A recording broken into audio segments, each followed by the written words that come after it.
नमः सिद्धेभ्यः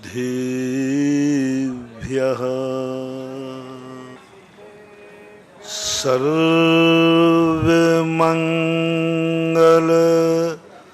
मांगल्यम्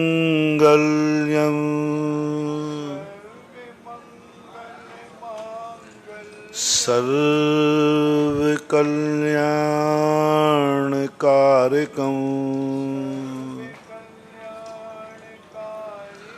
प्रधानं सर्वधर्माणां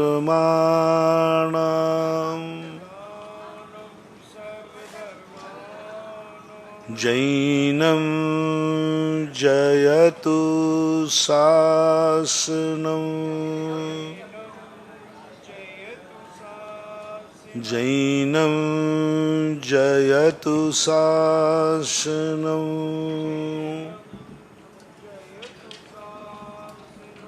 पंच परमेष्टि भगवान की जय हो। आचार्य श्री गुरुवर कुंद कुंद महाराज की जय हो। आचार्य श्री गुरुवर विद्यासागर महाराज की जय हो। निर्यापक श्रमण मुनि पंगो 108 श्री सुधा सागर जी महाराज की जय हो। समस्त मुनि संघ की जय हो।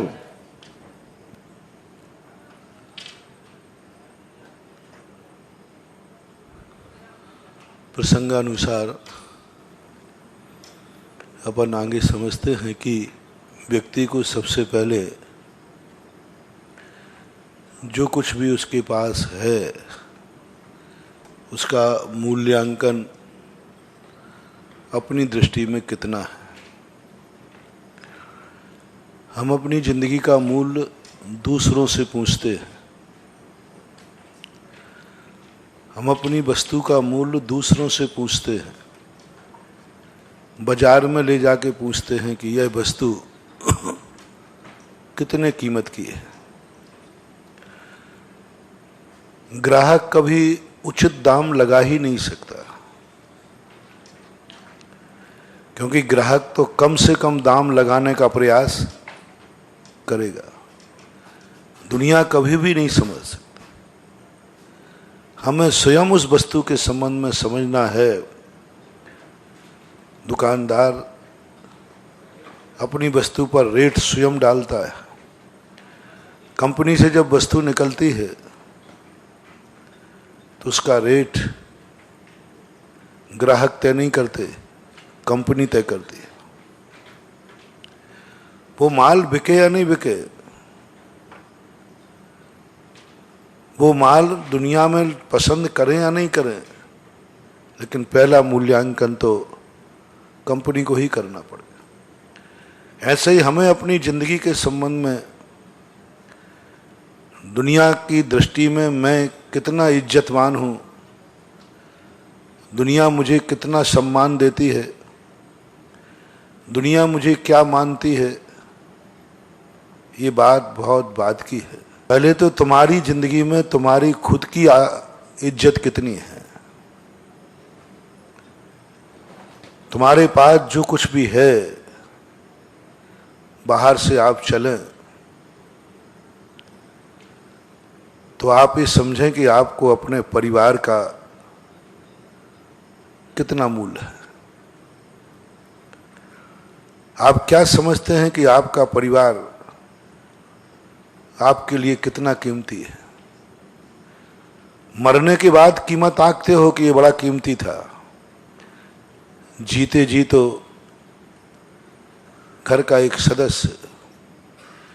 जितना व्यक्ति मरने के बाद व्यक्ति को याद करता है, उतना यदि जीते जी कर ले तो 100 जन्म तक साथ नहीं छूटे।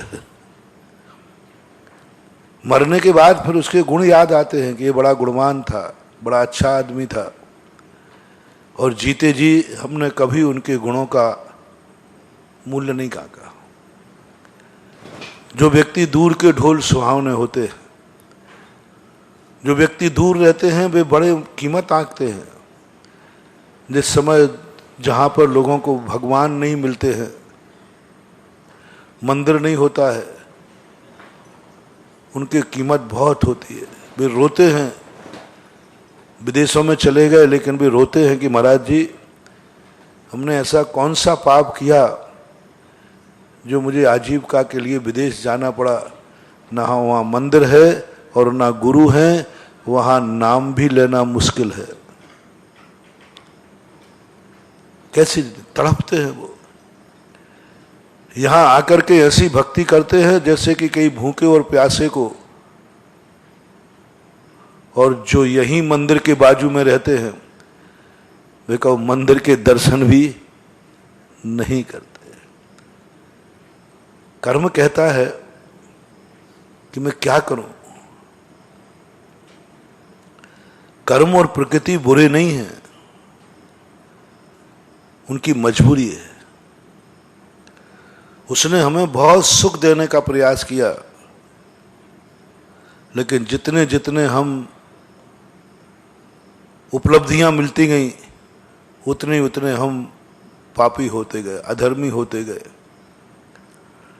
और हम दूर भागते। कीमत ही नहीं आती। जो वस्तु के मिलने के बाद वस्तु की कीमत नहीं आंकता है वह वस्तु धीरे धीरे खत्म होती। उपयोगिता ह्रास नियम। यदि हम अपनी वस्तु का उपयोग नहीं करेंगे तो वह वस्तु समाप्त हो जाएगी। मंदिर नहीं है, मंदिर बाजू में था, तुमने दर्शन नहीं किए। कर्म कहता है इसको ऐसे स्थान पर पटको जहां जिनेन्द्र देव का नाम भी ना सुन पाया। फिर तरसोगे, फिर कहोगे महाराज मेरे कौन से पाप कर्म कर।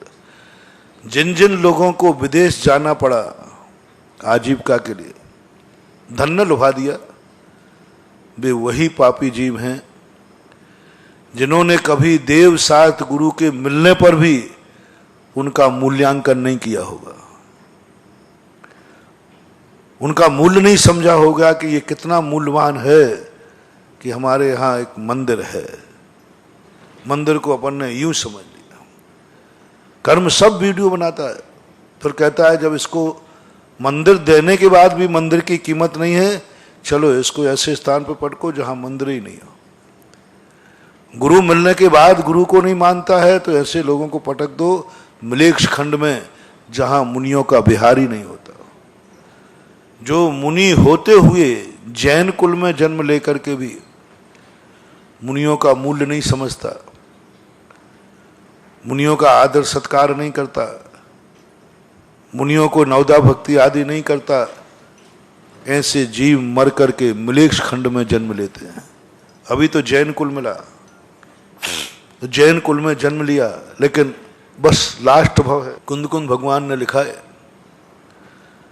सहज उपन्नम रूपम दट्टूणम जो न मन्ने मत्सद्यो सो संजम परिवन्नो मिच्छा इट्ठी हवई जीवो। वो मिथ्या दृष्टि है जो यथाजात मुद्रा को जानता है कि ये मुनि मुद्रा है, जानता है फिर भी वह नहीं मानता है, तो ऐसे जीव मिलेक्ष खंडों में जन्म लेते जहां मुनि जा ही नहीं सके, पहुंच ही नहीं सके, वहां जाकर जन्म लेना। और वहां जाकर के व्यक्ति फिर तरसता है, मिलेक्ष खंडी तरसते हैं। कभी उनको जाति स्मरण या धर्मोपदेश होता है तो रोते हैं। आज जो साधु तुम्हें प्रवचन दे रहा है इसका मूल्य शायद अभी इतना नहीं होगा, शायद इतनी कीमत नहीं होगी। अभी तुम समझ रहे होगे महाराज प्रवचन दे रहे हैं, कल सुन लेंगे, कोई बात नहीं, आज नहीं। और खूब तो सुन लिया। साधु के मुख का निकला हुआ वचन, पहले तो जो साधु की भगवान की उपलब्धि होने पर जो भगवान के मूल्य नहीं समझता, वो भवांतरों में कभी भगवान का स्थान नहीं पाएगा जहां भगवान का मंदिर हो। नियम समझना। जिन जिन लोगों को कभी मंदिर की कीमत पता नहीं हो,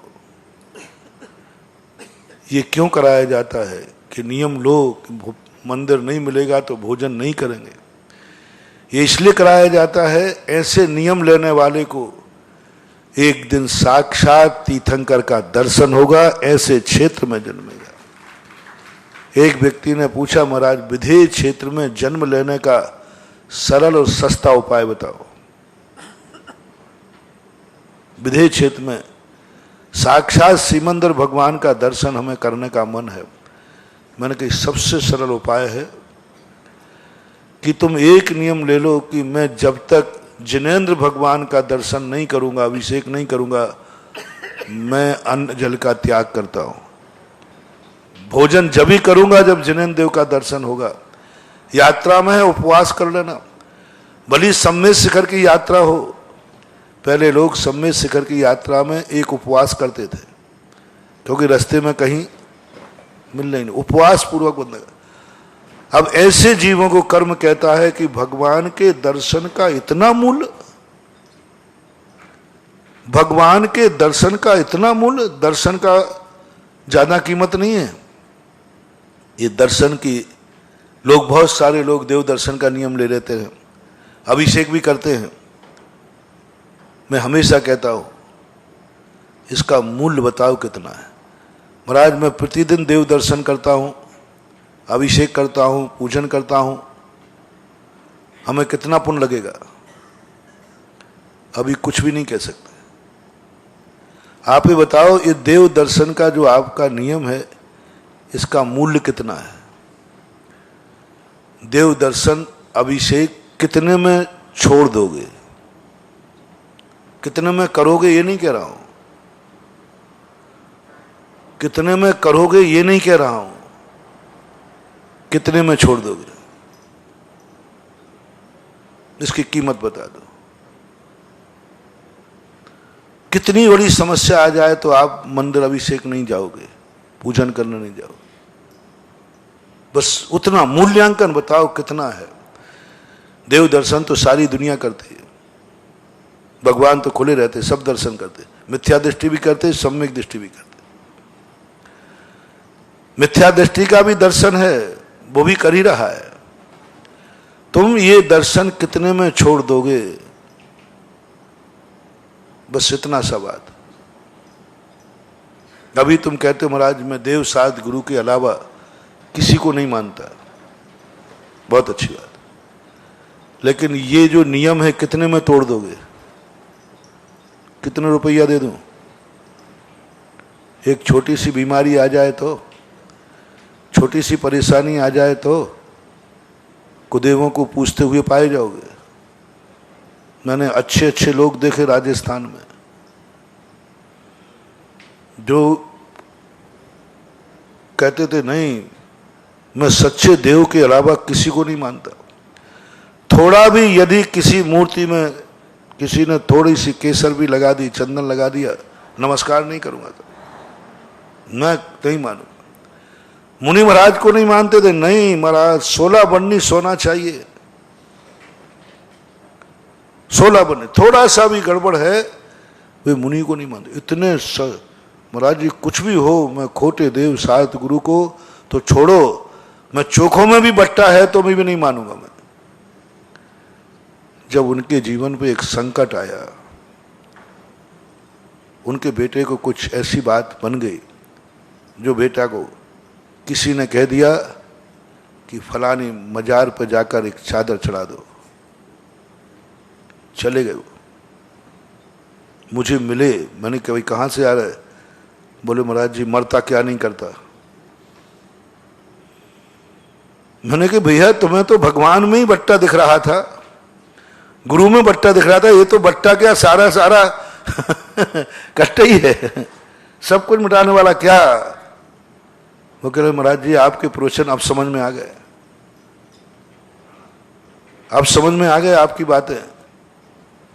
और उन्होंने तुरंत उतर करके गाड़ी रोकी उन्होंने और नमस्कार किया। और वैसे 50 बार आए थे वो, चर्चा तो करते थे लेकिन नमस्कार नहीं करते थे, मायाचारी से करते थे, किताब हाथ में ले लेते थे फिर आते थे। हम लोग समझते हैं, ऐसे थोड़ी लोग समझते हैं, महाराज समझते नहीं होंगे। साधु जितना जानता है दुनिया में वो एक किताब लिए रहते थे, ऐसे नमस्कार करते थे। मैं समझ जाता था, पर मैंने कहा इनको टोको मत। जो व्यक्ति धर्म से नहीं मानता उसे कर्म बना लेता है। बहुत बार हम आप लोगों को समझाते हैं और आप मानते नहीं हैं, तो कई बार मुझे पहले चिड़चिड़ापन आता था कि इन लोगों को इतना समझाओ, मानते नहीं, इनको भाड़ में जाने दो, मरने दो, अब हमें प्रवचन देना ही नहीं है। जिनवाणी ने एक बार कहा कि बेटा तू इतना चिड़चिड़ा बनोगे, ये दुनिया है, इस दुनिया ने मेरी बात नहीं मानी तो तेरी क्या मानेंगे। मैं तो सबूषण लेके बैठा था, केवल ज्ञान लेके बैठा था, तीर्थंकरों की बात नहीं मानी और घर के पोते ने नहीं मानी। तू तो ना तीर्थंकर है, ना केवल ज्ञान है, शांत रहे। तो फिर ये मानेंगे कब? बोले एक तरीका है, जो धर्म से नहीं मानता उसे कर्म मना लेता है। जो अपराधी मजिस्ट्रेट के सामने अपराध कबूल नहीं करता, फिर पुलिस रिमांडर पर लेकर के पहले पूछा मजिस्ट्रेट ने, तुमने ऐसा किया है? नहीं किया साहब। हाँ कहीं नहीं। मजिस्ट्रेट सब जानता है।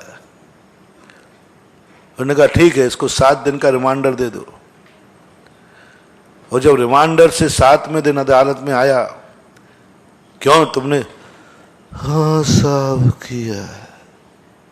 अब मुंह भी नहीं खुल रहा, हाथ पैर टूट गए। पुलिस ने दी जम के मार। पुलिस की मार बताते जिंदगी में एक बार खा ले वे। हाँ अब बोलो, और पुलिस का जो रिमांडर पे मार होती ना, ये सजा में काउंट नहीं होती, ये तो फोकट की है। ज्ञानी व्यक्ति कहता है कबूल तो करूंगा बाद में, पुलिस की मार क्यों खाऊं? वो तुरंत मजिस्ट्रेट के सामने कह देता है जी मैंने अपराध किया है, बस खत्म, रिमांडर खत्म हो जाता है। ज्ञानी में बस इतनी अंतर है। अज्ञानी भी कबूल करता है लेकिन रिमांडर पर जाने के बाद, और ज्ञानी कबूल करता है रिमांडर के पहले। अपराध हो गया, गलती है, स्वीकार है, खत्म, बात हो गया, क्या करना। कर्मों की मार पड़ती है। 99% लोग साधु की बात नहीं मानते, धर्म की बात नहीं मानते, कर्म मना लेता है। कर्म अच्छे लोगों को मंदिर बुला लेता है। कर्म अच्छे लोगों को धर्मात्मा बना देता है। जो ताकत भगवान में भी नहीं है धर्मात्मा बनाने की, वो ताकत कर्म में है मंदिर बुलाने की। भगवान भी तुम्हें धर्मात्मा बना पाएंगे? नहीं बना पाएंगे, लेकिन कर्म बना देगा। कर्म अच्छे लोगों को लाइन पे ला देता है। ना गाड़ी से उतर के नमस्ते, मैंने क्या बात है, तुम कहाँ गए थे? ये तो गलत रास्ता है। बोले महाराज जी अब क्या करें, यानी उसने नमोस्तु किया भी तो कब? कर्म की मार से, धर्म के कारण। एक भी प्रवचन खाली नहीं जाएगा, मेरा ध्यान रखना। मैं ऐसा बुद्धू नहीं है जो तुम पहाड़ से सिर फोड़ रहा हो, प्रतिदिन 1.5 घंटे तुम्हारे साथ माथा फोड़ी कर रहा हूं। मुझे रहस्य जिनवाणी ने कान में कह दिया। मैंने कहा कि माँ मैं इतना बोलता हूं, इनको कोई असर ही नहीं पड़ता। तो जिनवाणी कहती बेटा तेरे मुख का निकला हुआ वचन कभी निरर्थक नहीं जाएगा, कभी नहीं जाएगा, कभी नहीं जाएगा। एक शब्द तेरा निकला हुआ काम आएगा, सम्यक दर्शन का कारण बनेगा। बस फर्क इतना है, अभी इनके अच्छे दिन चल रहे हैं, अच्छे दिनों में तेरा प्रवचन सुहाएगा नहीं इनको। अभी इनको पुण्य का, अच्छे दिनों का नशा चढ़ा है। जिस दिन इनके बुरे दिन आएंगे, रह के याद आएंगे गुरुदेव के वचन। यहां नहीं आएंगे, नरकों में आएंगे। जाति स्मरण होता है नरकों में। ओहो ऐसा रोता है वो, पूरा यही बिजोलिया झलकेगा ना ज्ञान में, यही पंडाल झलकेगा, मैं प्रवचन झलकेगा। महाराज मुझे समझा रहे थे, मैंने नहीं मानी, मैंने नहीं मानी। और पूरा प्रवचन सुनेगा, पूरा प्रवचन सुनेगा, एक शब्द सुनाई पड़ेगा, और वहां कान खोल के कहेगा भगवान गुरुदेव अब बचाओ, आपने जो कहा था वही सत्य है। इसलिए मेरे मुख का निकला हुआ प्रवचन सब यूट्यूब में, हमारा यूट्यूब अलग है, सब यूट्यूब में कैच हो रहा है। एक ना एक दिन तुम्हें जाति स्मरण में जाकर सुनोगे, पूरी प्रवचन कैसेट सुनोगे और एक शब्द भी तुम चूकोगे नहीं और कान पकड़ोगे, अब मैं गलती नहीं करूंगा। लेकिन ठोकर खाने के बाद चेतता है। जब कर्मों की मार पड़ेगी तब ध्यान आएगा। एक दुखियारी व्यक्ति को उपदेश देने में 2 मिनट लगते हैं, एक सुखी आदमी को हम पूरे 4 महीने रह जाएं तो कहो मंदिर भी नहीं बुला पाते। प्रकृति कहती मैं करूं क्या? कर्म कहता है मैं क्या करूं? इनको मंदिर बुलाना है, मंदिर होकर के मंदिर का मूल्य नहीं समझ रहा है।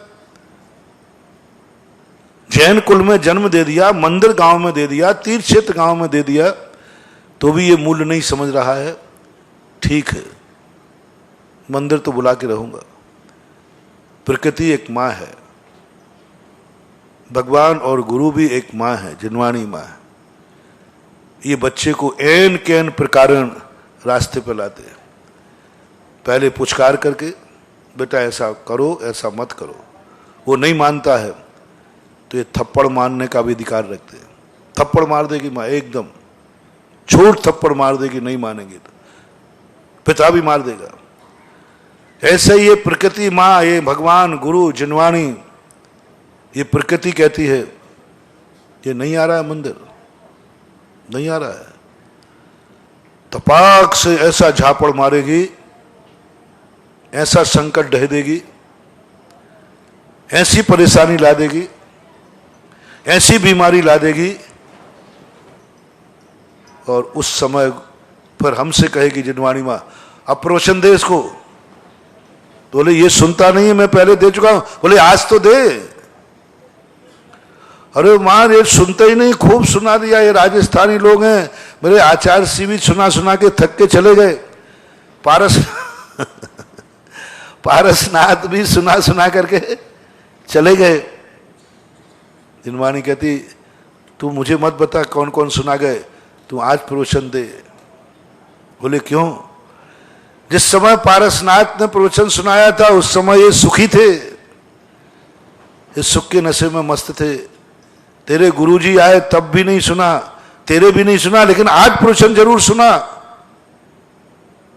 आज सुना कि भगवान के दर्शन करने से, अभिषेक पूजन करने से सुखी आदमी को मत सुना कि कैसी भी बीमारी हो भगवान के गंधोदक से दूर हो जाएगी, वो नहीं करेगा।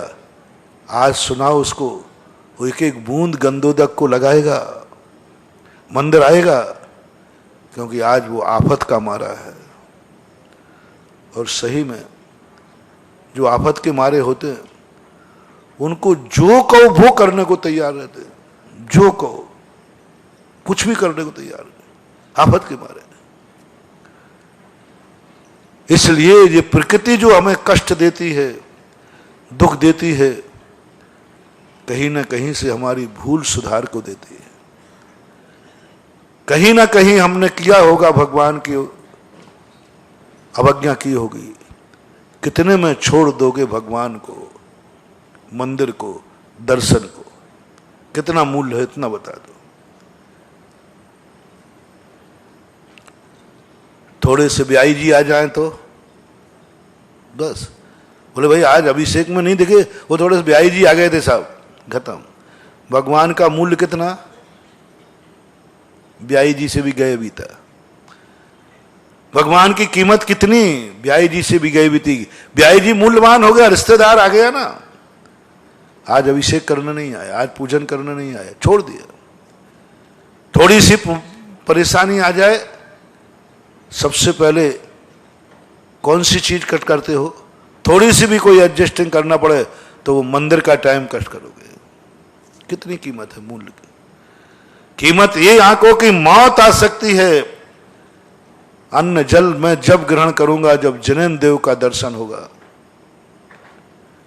बताते रावण को जो तीर्थंकर प्रकृति के बंध का निमित्त बनने वाला है, उसका बीजारोपण अरहत भक्ति से हुआ है। भक्ति, क्योंकि हमारे यहाँ 16 कारण भावना में एक भक्ति आई है। अभी बंधा नहीं है, बंधेगा, लेकिन भावना उसी समय भाएंगे सो बात नहीं, भावना बहुत लंबे भवांतरों में। अरहत भक्ति के संबंध में जब वो भक्ति को बैठा, 2-3 प्रसंग आते हैं उसके जन्मांतरों में। वीणा का तार टूट गया, हाथ की नस निकाल के लगा दी, भक्ति पूरी होगी। जंगल में भगवान नहीं मिले तो उपवास कर लिया, जंगल में भगवान को स्थापित करना पड़ा, निर्माण करना पड़ा, प्रतिष्ठा कराना पड़ी। ये अरहत भक्ति थी उसकी, और यही अरहत भक्ति ने उसको ऐसा पुण्य बना दिया कि एक दिन वो तीर्थंकर प्रकृति को बांध लेगा। आपकी भक्ति तो है, लेकिन भक्ति का मूल्य नहीं है। भक्ति तो है आपकी, मूल्य नहीं है। कितना मूल्य है आपका आंखों भक्ति का? प्राण चले जाएंगे, रोटी त्याग दी, भोजन त्याग दिया, एक दिन बिना भोजन के नहीं रहता। पूरी जिंदगी भर जिसने पूजन अभिषेक दर्शन किया हो उसका पुण्य एक तरफ रख दो, और एक दिन जिसको अभिषेक दर्शन नहीं मिले और वो कहे कि मैं आज अन्न जल ग्रहण नहीं करूंगा क्योंकि भगवान का दर्शन नहीं मिला, उस दिन का जो पुण्य है जिंदगी भर के पुण्य से अनंत गुणा गाढ़ा होगा, सशक्त होगा। क्योंकि इतना बलिदान, पानी नहीं पिया इसने। हाँ, भगवान से भी, भगवान से ज्यादा कीमती, भगवान के दर्शन से ज्यादा कीमती एक लोटा पानी नहीं है, 2 रोटियां नहीं है, नहीं खाऊंगा, उपवास कर लिया। वो है सही देव दर्शन। मूल्यांकन देखो कितना बड़ा मूल्य कर दिया, और मूल्य देखो। अब तुम्हारे अंदर पवारा है, अब तुम जन्म जन्म तक ऐसे कभी मौका नहीं आएगा जिस दिन तुम्हें कभी मजबूरी में उपवास करना पड़े। मजबूरी में चलाकर तो खूब करना कि भगवान का दर्शन नहीं मिला इसलिए आज उपवास करना पड़ा, नहीं। तुम्हारे धंधे भी ऐसे स्थान पर होंगे, तुम्हारा जन्म भी ऐसे स्थान पर होगा, मंदिर तो छोड़ो, साक्षात समोषण का दर्शन होगा तुम्हारे लिए। उनको देव दर्शन मिलेगा, साक्षात सिमंदर भगवान का दर्शन। लेकिन पहले इतनी कीमत कर दो कि जिस दिन भगवान का दर्शन नहीं उस दिन भोजन नहीं, जिस दिन भगवान का अभिषेक नहीं उस दिन अन्न जल का त्याग। बस आप सिमंदर भगवान की बहुत जल्दी दर्शन होने वाले हैं, और तुम्हारे कभी भी तुम्हें ऐसा कोई मौका नहीं आएगा, बीमारी तक नहीं आएगी जिस दिन तुम मंदिर भी ना जा सको। ऐसी बीमारी नहीं आएगी, ऐसा धंधा नहीं होगा, ऐसे स्थान पर तुम्हें जाना नहीं पड़ेगा जहां जिनेंद्र भगवान का दर्शन नहीं होगा, क्योंकि तुमने नियम लिया है ऐसा। और ये नियम एक भाव पाल लो, 100 भवों तक तुम्हारा हो जाए। यहां तो तुम्हारा भगवान के दर्शन का कोई मूल्य नहीं। थोड़ा सा पानी बरस जाए तो कोई मतलब नहीं, थोड़ी सी परेशानी आ जाए अब तुम चाहिए है कि महाराज अब ये स्थिति करने के लिए इसको तुम्हारे कर्म को विपरीत करना पड़ता है, इसको ऐसी दशा कर दो ये मंदिर होते भी मंदिर नहीं जा पाए, मंदिर होते मंदिर नहीं जा पाए, ऐसी बीमारी डाल दो।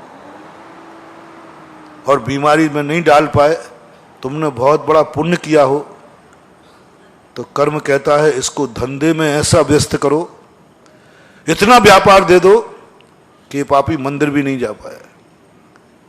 मैंने एक बार कहा था कभी कभी पुण्य भी हमारे विनाश के लिए आता है, कभी कभी अपने लोग भी विनाश के लिए आते हैं। दुश्मन ये मत समझना दुश्मन दुश्मन के भेष में ही आता है, मत समझना। दुश्मन बेटे के भेष में भी आ सकता है, माँ के भेष में भी आ सकता है। माँ जन्म देकर मर गई, ये माँ नहीं थी, दुश्मन थी। तुम समझ रहे हो माँ है जन्म देने वाली, माँ नहीं थी, पूर्व भाव की कोई बैरन थी, तुझसे बदला लेना था, जन्म दे के मर गई। अब खाते रहो, झूठी बोलते रहो, दुनिया में पिघल। वो माँ नहीं थी, बैरन थी, बैर लेना था। कर्म ने कहा दुश्मन बन के ये बैर नहीं ले पाई, मां बन के बैर ले लो, बस इनको दुखी करना है। पत्नी बनकर बैर रख सकती है, पति बन करके बैर हो सकता है? पति का शादी कर ली, मर गया, अब वो स्वयं नहीं मरा, एक्सीडेंट में मरा, लेकिन ये कर्म ने कहा कि बेटा इसकी जिंदगी बर्बाद करके मरना है। अब वो इच्छा उसकी जीते जी पूरी नहीं हो पाई, जीते जी इच्छा थी कि बैर का बदला लेना है, जिंदा में नहीं ले पाई, दुश्मन बन के नहीं ले पाई, तो उसने कहा पति बन के लेती हूं, शादी करूंगा और इसको विधवा बना के छोड़ दूंगा। मर गया। वो पति नहीं था, पूर्व भाव का बैरी था, जो तुम्हारी जिंदगी बर्बाद करके अब कहीं की नहीं रहने दिया, कहीं की नहीं रहने। शादी करने के बाद तलाक दे दी, पूर्व भाव का बैर था, अब तुम्हें जिंदगी कहीं नहीं रहने दिया। ऐसी तुम्हारी जिंदगी में इस उम्र में तुम्हारी पत्नी मरी, जिस उम्र में अब तुम शादी भी नहीं हो सकती, कुछ भी नहीं कर सकते। जो बैरन बन के आई थी, तुम्हारी जिंदगी अधर्म में लटका के चली गई। कई रूप होते हैं महानुभाव दुश्मनी भजाने के, और ज्यादातर दुश्मनी तो सगे बन करके ही भजाई जा सकती है। कहते ना, बामी के सांप से बचा जा सकता है, लेकिन आस्तीन के सांप से बहुत कठिन। समझ में ही नहीं आता कि आस्तीन भी कभी सांप है, आस्तीन तो हाथ है, आस्तीन बोलते हैं हाथ को। अब ये हाथ भी कभी सांप बनता है, कौन को विश्वास है? लेकिन आस्तीन कभी सांप बन करके डस लेता है। अपनों के भेष में दुश्मन आता है और हमारी जिंदगी बर्बाद करके चला जाता है।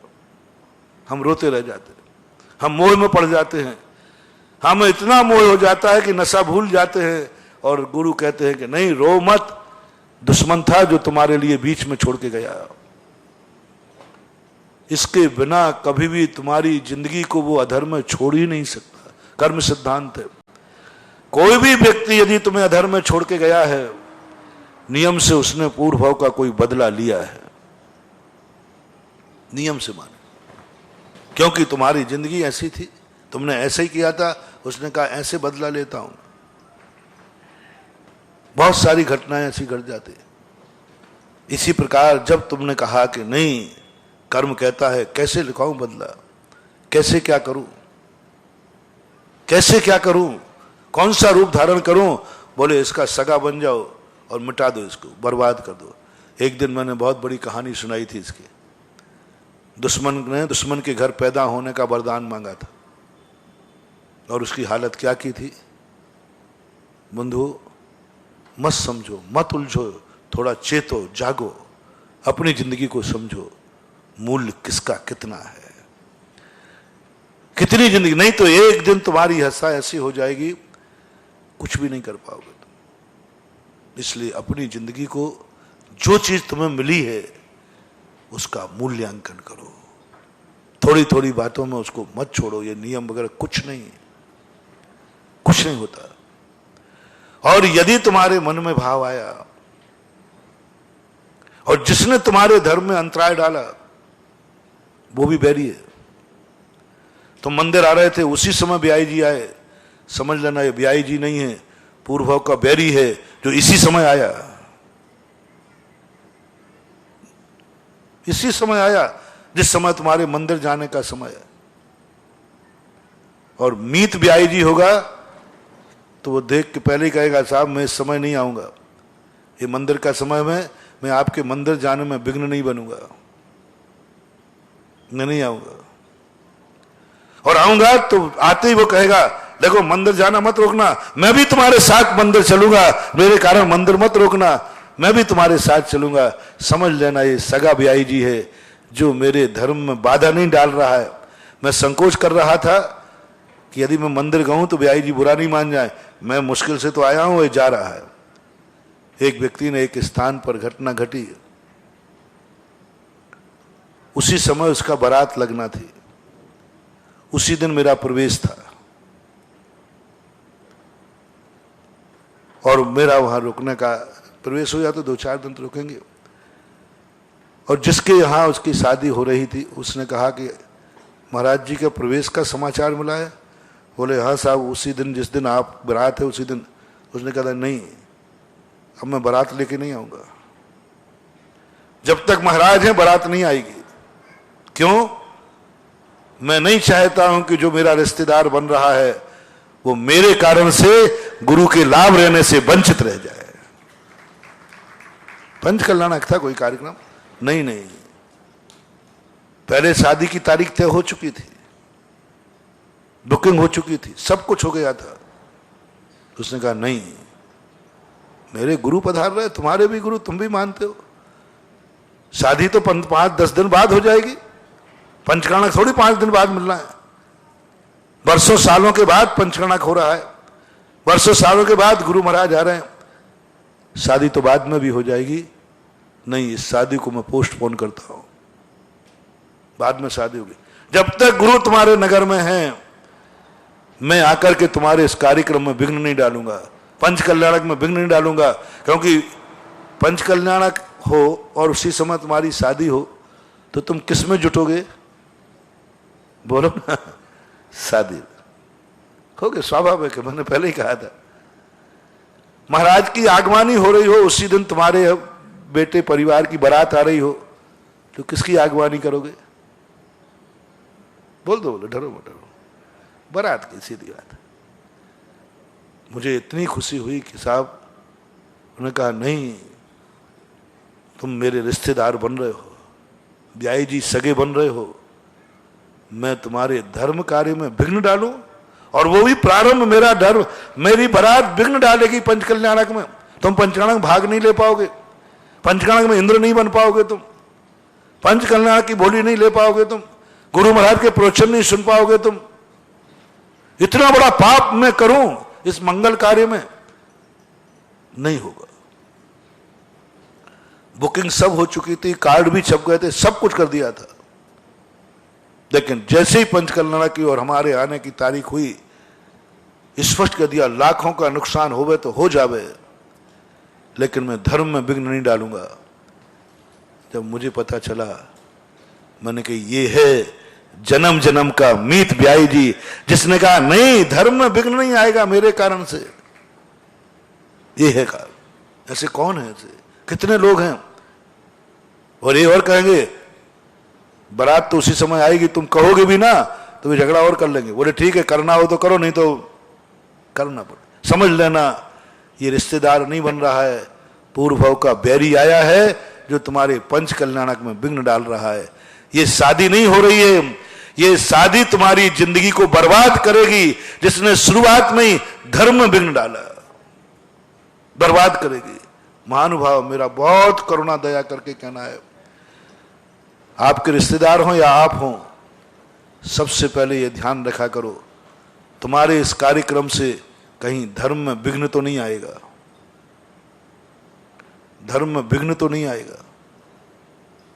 पहले सोच लो, विचार कर लो, कुछ भी हो, कितने त्याग करना पड़े, धर्म में बाधक मन बनना, अन्यथा वो कार्यक्रम तुम्हारी जिंदगी में कहीं ना कहीं दुख देगा, कहीं ना कहीं बर्बाद करेगा, क्योंकि वो धर्म में विघ्न डाल करके वो शादी हुई है। भगवान के पंच कल्याणक से वंचित कराया है उस शादी ने, वो शादी तुम्हारी जीवन को सुख नहीं देगी, बर्बादी करेगी। जैसे बने तैसे कार्यक्रम को पोस्ट कर देना करो, पंचकर्णा को पोस्टपोन मत करवाना, कमेटी से मत कहना कि पंचकर्णा को आगे तारीख बढ़ा लो ना, हमारे यहाँ शादी है, भूल के गलती मत कर देना, बर्बाद हो जाओगे। तुम पापी, तुम संसारी, तुम्हारे कारण भगवान को पीछे हटाया, भगवान के पंचकर्णा को पीछे हटाया, कभी गलती मत करना। कई बार तो लोग यही कहते, महाराज से कह दो कल प्रवेश नहीं करें, हमारे यहाँ विवाह है, महाराज को रोक दिया, कभी गलती मत करना महानुभाव, बहुत बड़ी चूक है, बहुत बड़ा अपशकुन है, नहीं, शादी रुकेगी। एक दो बार भक्तों से मैंने कहा, कई बार होता है ना, किसी नगर में जाओ तो आपकी बुकिंग होती है, बुकिंग धर्मशालाओं में, अब महाराज को भी वहीं रुकना है और शादी भी वहीं है, और महीनों पहले से शादी की बुकिंग थी और वहीं पर शादी को जाके रुकना है। बंधु, लाखों का नुकसान हो जाए तो कर देना, लेकिन ऐसा एक बार हुआ कि एक स्थान पर रुकना था, धर्मशाला थी मंदिर की, लोगों ने साधु संतों के लिए बनाई थी। भाव था बनाने वालों का, यही भाव था कि साधु संत आके रुकेंगे। लेकिन अब साधु संत तो कभी कभी आते, तो शादी वाय के लिए बुकिंग करने लगे, पैसा कमाने लगे। साधु को उस शादी के कारण से स्कूल में रुकना पड़ा, क्योंकि वहां शादी थी और वो बदल भी सकता था, क्योंकि मालूम चल गया था कि महाराज आने वाले हैं। लेकिन वो नहीं माना, कमेटी बाध्य थी। उसके जीवन में ऐसा संकट आया, बहुत मकान वाला था, मुश्किल से 3-4 साल के अंदर सारी जायदाद बिक गई, मकान भी चला गया, सब बिक गया। क्योंकि एक दिन तुम्हारी शादी के कारण गुरु को दूसरे स्थान पर रोकना पड़ा। गुरु ने अभिशाप नहीं दिया, गुरु ने अभिशाप नहीं दिया। तेरी कर्मों ने कहा कि शादी तो कहीं भी हो सकती थी, 2 दिन बाद भी हो सकती थी,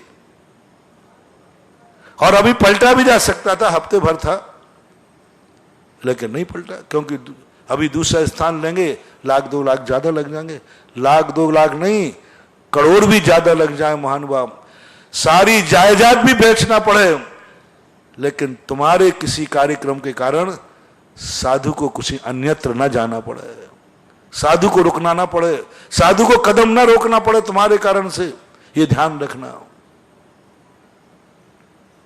वो पुण्य उस समय वरदान मिल सकता था, नहीं, महाराज आ रहे, महाराज पहले रुकेंगे, शादी पेड़ के शादी तो पेड़ के नीचे भी हो जाएगी, नहीं होगी तो 4 दिन बाद हो जाएगी, कौन सा मुहूर्त निकल रहा है, फिर मुहूर्त आ जाए, गुरु महाराज के लिए स्थान वही होगा। कई लोग खाली कर देते, अजैन लोग खाली कर देते। अजैनों ने कहा कि नहीं, मेरा कैंसिल कर देना शादी, आपके महाराज आ रहे हैं चतुर्मास के लिए स्थानों पर। अजैनों ने कहा, कमेटी बाद साहब हमने बुक कर दिया, बोले नहीं, कहीं दूसरी जगह ले लूंगा, साधु वहीं रुकेगा, और कोई चतुर्मास में शादी नहीं होगी, और 6-6 महीने पहले आजकल बुक हो जाता है। यह है समर्पण, यह है श्रद्धा, यह है समर्पण। कितना तुम्हारा परिणाम ऐसा आता है, थोड़ी थोड़ी बातों में आप धर्म में विघ्न डाल देते हैं। कभी रिश्तेदारी में जाना, बस मंदिर का समय टाल के जाना, और या फिर रिश्तेदार के साथ स्वयं मंदिर चले जाना, जिससे उसको संकोच नहीं लगेगा, स्वयं चले जाना। और इसी प्रकार से जब आपके पास कैसे पुण्यबंध होता है, कैसे समूषण मिलेगा, कैसे मिलते हैं ये चक्रवर्तियों के महल। पहले लोगों की बात बता रहा हूं, आजकल की तो कोई माने नहीं। आपके पास कॉलोनी में मंदिर बनना है और मकान बनना है, जिस व्यक्ति ने ये संकल्प कर लिया, जब तक मंदिर का पंचकर्णक नहीं होगा, मंदिर नहीं बनेगा, हमारा मकान नहीं बनेगा। पहले भगवान का मंदिर बनेगा, बाद में मेरा मकान बनेगा, नहीं बनेगा। हमारी महिलाओं में एक बहुत अच्छा गुण था जिस पर मुझे गर्व था, आज भी है। कहीं भी मकान लेते थे, कहीं व्यापार होता था, महिला साथ जाने को तैयार है, पहले पूछती थी, ये बताओ मंदिर है क्या वहां? बोले मंदिर नहीं है, तो बोले प्लाट नहीं लेना। मंदिर है तो प्लाट होगा। पति नौकरी पे जाता है, 50-50, 100-100 किलोमीटर का टर्न करता, बोले करो, रास्ते में मरो तो मर जाओ, लेकिन जहां मंदिर नहीं है वहां तो मैं साथ नहीं जाऊंगी। पहले मंदिर पूछती थी, प्लाट तो मिल रहा है, सस्ता मिल रहा है, पहले मंदिर है कि नहीं। इसी धारणा के कारण से कई लोग, जमींदार व्यापारी लोग, अपनी जमीन पर पहले मंदिर बना देते हैं। वो जानते हैं कि मंदिर बन गया, फिर ये बनिया, ये जैनी किसी भी कीमत पर प्लाट ले लेगा, क्योंकि मंदिर बन गया। वो उनकी दुर्नीति है। और होता है कि नहीं, जहां मंदिर बन जाए फिर जैनी वहां की अपने आप कीमत बन जाती है, अपने आप कीमत बढ़ जाती है। एक मंदिर बना दे, कई लोग मुझे ठग लेते हैं, बोले महाराज जी मेरा एक भाव है, मेरी एक जमीन पड़ी है बहुत सारी 10-25 बीघा, उसमें मैं मंदिर बनाना चाहता हूं। तो मैं बड़ा खुश होता था कि मंदिर बना रहा है। बाद में किसी ने कहा महाराज मंदिर नहीं बना रहा है, जैसे ही मंदिर बन जाएगा इस जमीन के दाम चौगुने हो जाएंगे। और मैंने फिर पूछा भी, पर आजकल तो बहुत होशियार हो गया, अब तो अरे अब कोई मुझे ठग ले, अरे राम राम राम। अब तो जैसे कोई आता है तो मैंने कितने की जमीन है, बोले 20-25 बीघा जमीन है, तो मंदिर बनाना चाहे तो मैंने कही हाँ महाराज मंदिर बनाना चाहता हूं, मैंने एक प्लाट। मैंने कही देखो मंदिर बनेगा तो कभी मेरे आशीर्वाद से बनाओगे तो मैं भी कभी दर्शन करने आऊंगा तो मैं कहाँ रुकूंगा, तो थोड़ा संतशाला को भी स्थान दो, और फिर जब मैं आऊंगा आचार्य वगैरह आए तो हमारे भगत भी आएंगे, तो एक धर्मशाला को स्थान दो, और फिर जब कार्यक्रम होगा तो फिर पंडाल भी बनेगा, तो मैदान। तो 20-25 बीघा में से 4-5 बीघा खींच लेता हूं।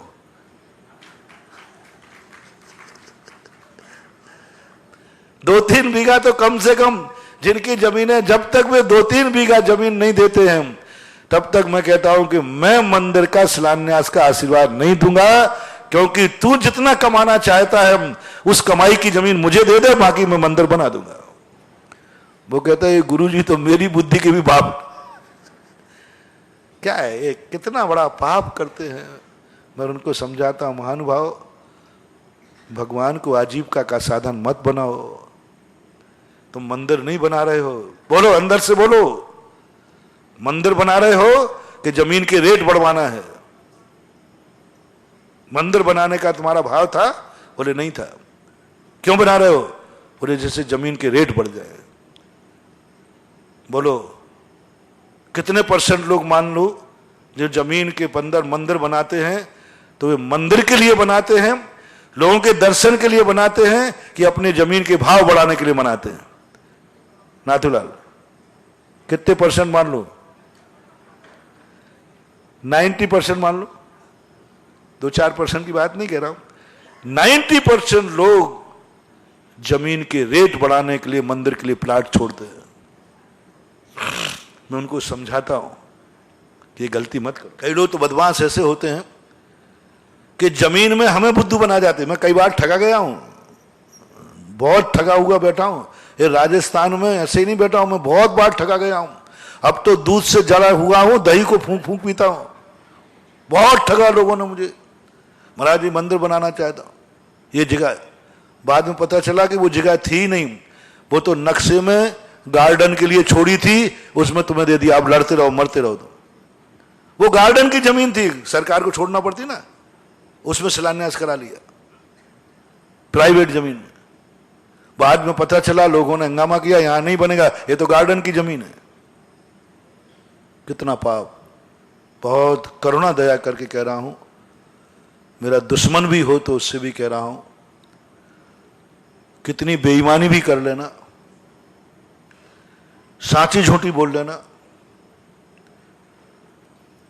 कितनी बड़ा बेईमान कर लेना, चोर डाकू बन जाना, बनना हानि कह रहा हूं मेरी भाषा से, लेकिन कभी भगवान के देव साध गुरु से कभी धन मत कमाना। इसलिए मंदिर मत बनाना कि मंदिर बनते ही रेट बढ़ जाएगा। वो पैसा तुम्हें बर्बाद कर देगा, वो पैसा तुम्हें धूल चटा देगा, वो पैसा तुम्हारी जिंदगी को ऐसे रोड पर ला देगा तुम एक एक कौड़ी को मोहताज हो जाओगे। मैं अपने भक्तों से हमेशा कहता हूं, नहीं तुम खूब प्लाट बेचो, मंदिर इसलिए नहीं बनाना है कि प्लाट के दाम बढ़ जाएंगे, जैनी लोग खरीदेंगे, नहीं बनाना। कोई मंदिर बनाने की जरूरत नहीं है, कोई मंदिर बनाने की जरूरत नहीं है। प्लाट बढ़ाने के लिए मत बनाना। हां, प्लाट बेचने के बाद फिर भली मंदिर की घोषणा करना, और बनाना है तो फिर मंदिर को मंदिर के तरीके से बनाओ। ऐसा बनाओ कि पूरी कॉलोनी वाले कहें इसने पैसा नहीं कमाया है, इतना बड़ा तीर्थ क्षेत्र बना दिया है, कितना बड़ा 2-3 बीघा की जमीन दे दी, देखो कितनी बड़ी समाज को कहां मिलती है। दो तो ऐसा दान दो जिससे कम से कम कुछ परसेंटेज तो उसका बढ़े, और फिर बाद में दिवालिया होते हैं, बाद में इनकी जमीनें नहीं बिकती हैं, ठोकर खाते हैं। मैं कहता हूं ये मंदिर तुमने किस भावना से बनाया था? अब मैं कहता हूं अब मैं क्या करूं? इसलिए कभी भी धर्म से कमाने की बात मत सोचना, आजीविका का साधन मत सोचना, अपने कारण पहले जो बात। तो ये जो बहुत बड़ा महिलाओं का एक रूप था, मंदिर बताओ पहले है कि नहीं? मंदिर नहीं है तो मैं तो यहीं रहूंगी, आप जाते रहो आते रहो, आपका नाम आप करो, मंदिर रहूंगा। ये जिस महिला का ये नियम है, ये महिला, और तो मैं ज्यादा गारंटी कार्ड नहीं दे पाऊंगा, बस इतना जरूर गारंटी कार्ड देता हूं कि इस भव के बाद वो साक्षात सीमंदर भगवान के समोषण का दर्शन करेगी, क्योंकि उसने पति की परेशानी नहीं देखी। उसने एक ही शर्त रखी, मंदिर हो तो मैं वहां जाऊंगी, नहीं तो आप आते जाते रहिए, मैं नहीं जाती हूं। कई महिलाएं उनके पति विदेश जाते धंधे करने, 2-2 5 साल में आते हैं, वो नहीं जाती, बोले यहीं रहूंगी, भगवान नहीं है वहां, मैं बिना दर्शन के नहीं खाऊंगी। ये है सीमंदर भगवान के पास जाने का तरीका। कुछ तो दिखाओ, कोई मूल्यांकन तो दिखाओ, कितना त्याग कर सकते हो तुम? मंदिर के लिए कभी संकल्प तो करो कि मकान बाद में बनेगा, पहले मंदिर बनेगा। मंदिर में प्रवेश पहले होगा, नागल बाद में होगा। मंदिर से ऊंचा मकान नहीं बनेगा। हमारा मंदिर कितना ऊंचा है, मकान उससे नीचा बनेगा। मंदिर से ऊंचा, अब बोलो मंदिर अलग मकान अलग। लेकिन लोग मंदिर नहीं बनाएंगे, 4-4 आंगनों के मंदिर देखे मकान देखे, लेकिन ऊंचे नहीं थे, क्योंकि मंदिर ऊंचा नहीं था। पुराने मंदिरों में मैंने ज्यादातर अक्सर कर देखा, रेवासा है एक सीकर के पास, वहां हवेलियां हैं 5-5 आंगन की, ऐसे दर होते हैं, लेकिन ऊंची नहीं है, और मंदिर डबल मंजिल है, मंदिर ऊंचा है। वहां लोग कहते नहीं, मंदिर से ऊंचा नहीं होना चाहिए मकान, मिस्त्री को पहले ही कह देते। ये पाएंगे ऐसी स्थितियां, ये पाएंगे ऐसे महल जिन्होंने भगवान के मंदिर की इतनी कीमत कि मकान नहीं बनाया। ऐसी कभी कीमत हो जाए, मंदिर के लिए तुमने पैसा रखा है जोड़ करके, और ये का एक मकान का बनाने का भाव आ गया, तो पैसा तो मकान में लगा लोगे, मंदिर को छोड़ दोगे। दान का रखा हुआ पैसा आपने अभी दिया नहीं था, बोला नहीं था, मां सोचा था कि कभी ऐसा होगा, और कभी जरूरत पड़ जाए तो वो ले लोगे। कितने लोग हैं जिन्होंने मकान के लिए पैसा लगा था, और एकाएक तीर्थ क्षेत्र पर मंदिर की घोषणा हो गई, नहीं मकान नहीं बनेगा, जिंदगी निकल गई। एक बार हुआ ऐसा, बिना नाम बताए करता हूं, एक व्यक्ति ने किराए के मकान में था और ऐसी स्थिति बन गई उसकी कि उसके मंदिर बोलने की बात आ गई। मैं ही था, प्रवचन दिया, उसने मंदिर बोल दिया। लोगों ने कहा महाराज जी ये मंदिर बोल रहा है, इसके किराए के मकान है, कुछ भी इसके पास नहीं है धन दौलत, जो थोड़ा बहुत पैसा रखा है वो मकान बनाने के लिए रखा है। बच्चे बड़े हो गए, आजकल किसी शादी ब्याह नहीं होंगे, मकान बनाने के लिए पैसा रखा है। मैंने भी मना कर दिया कि भाई तुम मंदिर नहीं बनाओगे, मंदिर ऐसा नहीं है कि तुम किराए में रखो भगवान को मंदिर बनाओ। धर्म किसी गरीबों का खून चूस के नहीं होता है।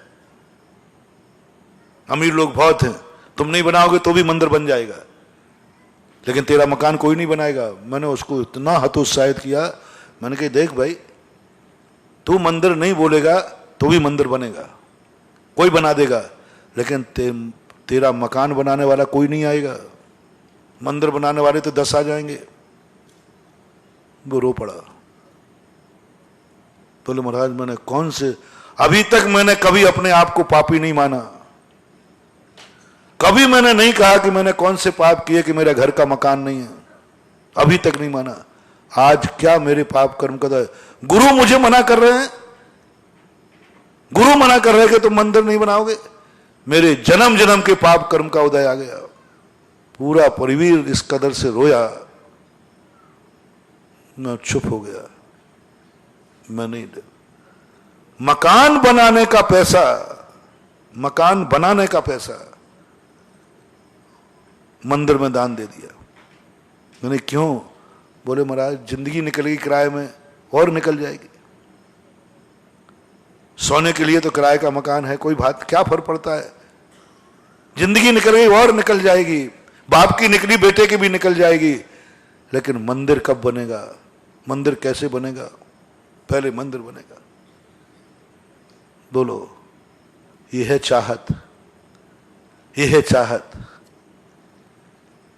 ओ सब मेवाड़ियों सुनो रे, बिजोलिया वाले सुनो, मेवाड़ के लोग सुनो, सारे भारत के लोग सुनो। क्या कभी तुम्हारी जिंदगी में ऐसा हुआ कि मकान, किराए के मकान में तुमने जिंदगी भर में पैसा जोड़ा, जिंदगी भर में मकान के लिए, और जैसे मकान बनाने की बात आई और मंदिर की घोषणा हो गई? बोलो, मैं उस व्यक्ति का कितना बड़ा दुश्मन हूं। बेचारे ने जिंदगी में जोड़ा। अरे हम वहां पहुंचे काहे को? बल्कि उस समय नहीं जाना चाहिए था, उसका मकान बन जाता, बाद में चले जाते, लेकिन हम भी तो खूंटा वहीं गाड़ते हैं। मुझे भी पश्चाताप हुआ कि देखो, और मुझे इतना पश्चाताप हुआ कि मैंने प्रवचन क्यों दिया ऐसा। मुझे दान पे प्रवचन नहीं देना चाहिए था। ऐसी बात नहीं है कि मैं, ये मेरा दुश्मन बैठा ना, ये कहता आपको दान बोलते समय दया ही नहीं आती है। आप यही नहीं सोचते हो कि ये लोग कैसे कमाते हैं। आपको बिल्कुल भी दया नहीं आती है कि ये लोग एक एक रुपया कैसे बनाते हैं। बस आपको तो बस मंदिर बनाओ, शांति धारा की बोली बस। जब जब मैं कभी दान पे बोलता हूं, ये बदुआ देता है। अब महाराज 2-4 गरीबों के प्राण लेंगे, शांति धारा बुलवाएंगे। अब कहता महाराज जी कम में करा दो। मैंने कहा नहीं, उसको बढ़ने दो। ये कहता कम में चल रहा। मैं कहता नहीं, अभी बढ़ने दो। सोचता हूं महानुभाव, बहुत सोचता हूं, बहुत दया आती। मुझे उस दिन दया आई, मैंने कि मेरी गलती है कि मैंने दान पे प्रवचन क्यों दिया। फिर क्षेत्र पर गुस्सा हुआ, ये क्षेत्र इन गरीबों की बस्ती में क्यों बन रहा है, ये मूर्तियां यहां क्यों निकली जमीन में से। किसी अमीर के यहां निकलती, किसी अमीर बस्ती में निकलती। मैंने भगवान को भी कोसा। मैंने कि भगवान, आप लगता है पूर्व भाव के कोई बैरी हो। ये गरीब बस्ती में आप निकल रहे हो, जहां के बेचारों के बाद घर के मकान नहीं रहने के, वहां आप प्रकट हो रहे हो। अब वो मंदिर बनाएगा कि नहीं बनाएगा लोक लाज के कारण? अरे भाई, मेहमान घर में आ जाए तो खाने का नहीं हो तो अपनी थाली में से रोटी देगा, देगा तो सही। अब आप प्रकट हो गए हो तो मंदिर तो बनाना ही पड़ेगा। क्या करें? आप सर्वज्ञ थे, आपको किसी अमीर बस्ती में पैदा होना चाहिए, निकलना चाहिए था। यहां निकल आए गरीब बस्ती में। मैं जब भगवान से झगड़ा करता हूं तो भगवान खूब हंसते हैं। मेरे इसको अपनी भड़ास निकालने दो। और मैंने भी अपने ऊपर गए, मेरी कहां बुद्धि मारी गई। यहां क्यों आया मैं? इन गरीबों का मकानों का उजाड़ने के लिए, इनके किराए के मकान में रह रहे हैं। मैंने प्रवचन क्यों दिया? ये मेरा हुआ। उसी कारण मैंने कहा नहीं, मैंने ये घोषणा कर दी, मंदिर नहीं बनेगा। मैं अपनी घोषणा वापस लेता हूं, मैं आशीर्वाद वापस लेता हूं, लेकिन मैं किसी गरीब के मकान का पैसा मंदिर में नहीं लगने दूंगा। क्या रोया वो? बोला मुझ पापी के कारण से आप प्रवचन वापस लोगे? मुझ पापी के कारण से मंदिर की घोषणाएं कम हो जाएंगी? नहीं नहीं, ये नहीं होगा। लो, मैं प्रतिज्ञा करता हूं, यदि मेरा मंदिर नहीं बनेगा, आप मंदिर का आशीर्वाद नहीं दोगे, तो मैं अपनी जिंदगी में कभी मकान बनाऊंगा नहीं, और बच्चे बनाएंगे तो उस मकान में जाऊंगा नहीं। अब मैं क्या करूं बताओ भैया? मैंने गलती मान ली, अपनी बात वापस ले ली। वो कहता है ठीक है, मत बनने दो, मैं मकान भी नहीं बनने दूंगा, बनाऊंगा ही नहीं, और बच्चे बनाएंगे तो मैं जाऊंगा नहीं। अब आप लोगों की राय क्या है, मैं क्या करूं?